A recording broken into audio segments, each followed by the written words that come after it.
किसी भी सर्जरी के बारे में तो ना पढ़ें, या किसी मैं तो कहता हूँ कि न्यूरो के भी बारे में ना पढ़ें, या कोई आर्थो वाला भी कहता है कि मैं रीढ़ की हड्डी को ठीक कर दूंगा या डिस्क ठीक कर दूंगा, मैं नहीं मानता।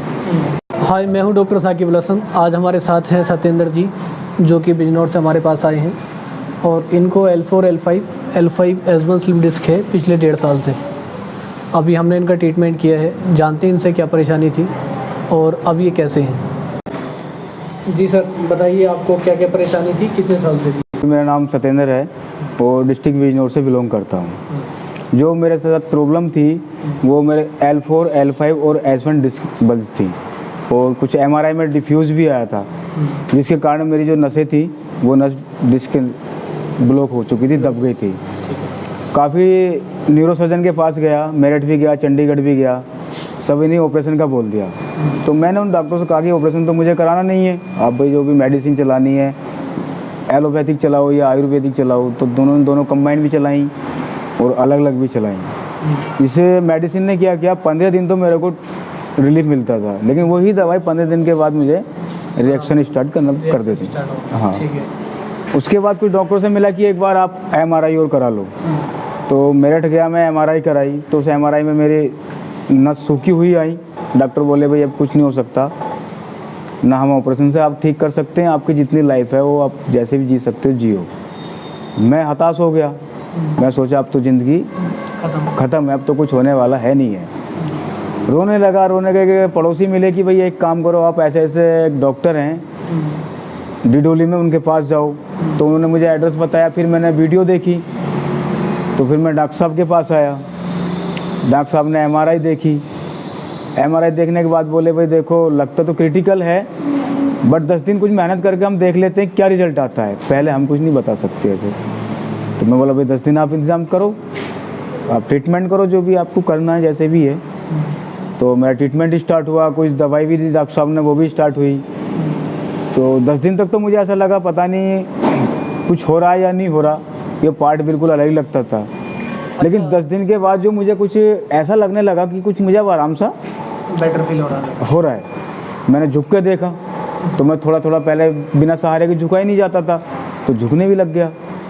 अच्छा, जब आप हमारे पास आए थे तब क्या क्या दिक्कत आपको महसूस हो रही थी उस टाइम, बताओ। उस टाइम पे मेरे को ये दिक्कत थी कि बिल्कुल ही झुका भी नहीं जाता था और स्ट्रेट चला भी नहीं जाता था, बिल्कुल इस तरह से झूम कर चलता था जैसे कोई शराब के नशे में चल रहा है, या बॉडी स्ट्रक्चर पूरा अलग अलग कर दिया, कोई मशीन लगा दी है, हिलजुल कर चलता था। और सुन्नी काफ़ी थी मेरे पास उस टाइम पे, पैरों में भी काफ़ी थी, पूरा जो S1 का पार्ट है वो ऐसा लगता था जैसे पत्थर किसी ने बांध दिया तेरे।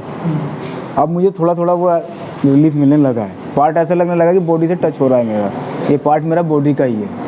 पहले आपको ऐसा महसूस नहीं होता? ऐसा नहीं होता था, अलग ही लगता था, आवाज़ भी मारता था और टक टक की आवाज़ आती थी, अब वो टक टक की आवाज़ भी कम हो गई है। ठीक है, बहुत कम हो गई मतलब। हाँ। और बाकी जैसा आपने डॉक्टर्स के पास गए थे तो उन लोगों ने सर्जरी सजेस्ट किया था ना आपको? पहले सर्जरी बोल दिया था, उसके बाद तो ये कह दिया था कि अब सर्जरी भी हम नहीं कर सकते, अब तो आप जो है अपने घर बेड पे ही आराम करो, बैठो, अब कुछ नहीं हो सकता, आप अपनी ज़िंदगी में वापस नहीं जाओगे अब। तो मैं भी हताश हो गया था, मैंने भी सोचा कि अब तो मरना तो है ही, अब क्या करें।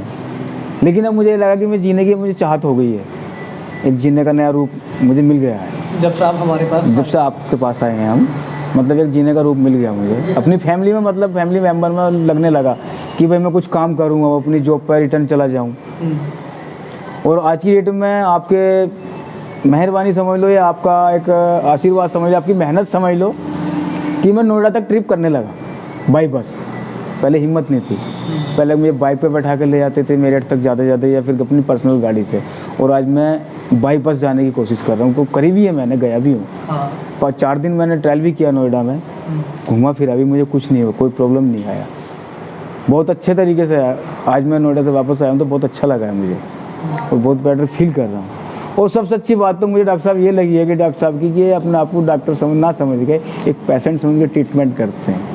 पूरी टीम मतलब इतनी हंसमुख है, ये नहीं लगता कि हम एक डॉक्टर साहब के यहाँ ट्रीटमेंट करा रहे हैं, या ऐसा लगता है जैसे कि हमारे घर में एक फैमिली मेम्बर ही हमारा जो है ट्रीटमेंट कर रहे हैं, कभी नहीं लगता।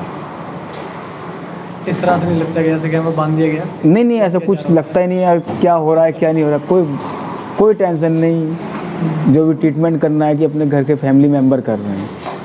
ठीक है। अच्छा, इस तरह के जो पेशेंट हैं जिनको सर्जरी के लिए बोला जाता है या लॉन्ग टाइम से दवाई खा रहे हैं, उनके लिए क्या मैसेज देना चाहोगे? उनके लिए मैं मैसेज यही देना चाहता हूँ कि कहीं भी नो टेंशन आए, कहीं ना भागें और सीधा यूट्यूब के माध्यम, फेसबुक के माध्यम से डॉक्टर साहब से कांटेक्ट करें या किसी भी पेशेंट से मैं कांटेक्ट करें और सीधे चले आएँ और अपना जीवन को सुधारें और अपना जीवन आगे बढ़ाएं।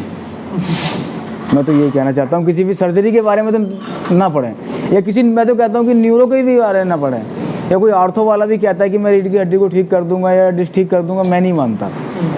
मैं फिजियोथेरेपी को मानता हूँ आज की डेट में, कि डॉक्टर साहब के पास आएँ, बेफिक्र आराम पाएँ। आपने जैसे आपसे कहा था सर्जरी के लिए, तो आपने कुछ पेशेंट से तो मिले होंगे जिन्होंने कराई है सर्जरी? काफ़ी पेशेंटों से मिला, वो हाथ ही जोड़ रहे हैं, रो रहे हैं। उन्होंने मुझसे ये कहा कि भैया सर्जरी मत कराना, हमारी ज़िंदगी ख़त्म हो चुकी है, हम आज खाट पे हैं। मुझे सिर्फ एक भी पेशेंट आज की डेट में ऐसा नहीं मिला जो वो बोलते कि मैं सर्जरी करा कर ठीक हो गया। खुद मेरे गांव में भी एक पेशेंट है, उसकी लाइफ ख़त्म है, वो खाट पे पड़ा रहता है। सर्जरी कराई थी उसने, ना माना नहीं, वो और ज़्यादा केस बिगड़ गया उसका। आज की डेट में उसे यही पता नहीं पड़ा कि मुझे हुआ क्या था और मैं क्या हूँ। सिर्फ लेटा लेटा खाना खाता रहता है, बस आंखों से देखता रहता है और अपने मन मान के पड़ा रहता है। वो ये कहता है कि मैं तो आत्महत्या कर लूँ तो अच्छा है, लेकिन ना, मैं तो ये कहता हूँ कि भगवान ऐसा दिन किसी को ना दिखाए। सिर्फ मैं तो कहता हूँ कि आ जाएं, कांटेक्ट करें और पैसे को ना देखें, किसी चीज़ को ना देखें, अपना ट्रीटमेंट को देखें। आदमी की जो ज़िंदगी है वो बहुत बड़ी है और पता नहीं आगे मिले या ना मिले।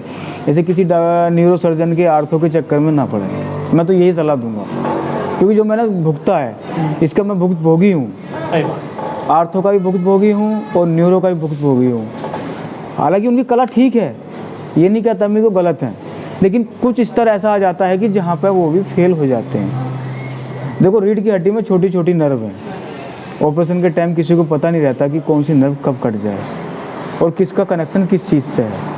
अगर एक भी कनेक्शन कट गया तो पूरा हमारा बॉडी एक इलेक्ट्रिकल पार्ट की तरह से सारा सिस्टम डिस्प्ले है, डैमेज रहता है और आदमी जो है बिल्कुल पैरालिसिस जैसा ही केस हो जाता है। बाकी हमारे यहाँ का एक्सपीरियंस कैसा रहा आपका? मुझे तो बहुत अच्छा रहा। मैं तो कहता हूँ भगवान मेरे को जो है ना ज़्यादा से ज़्यादा जल्दी ठीक कर दे, ताकि मैं भी और ज़्यादा विजिट करूँ तो और लोगों को भेजूँ, भाई तुम भी ठीक हो, समाज सेवा करूँ मैं भी। शुक्रिया शुक्रिया। इस तरीके से।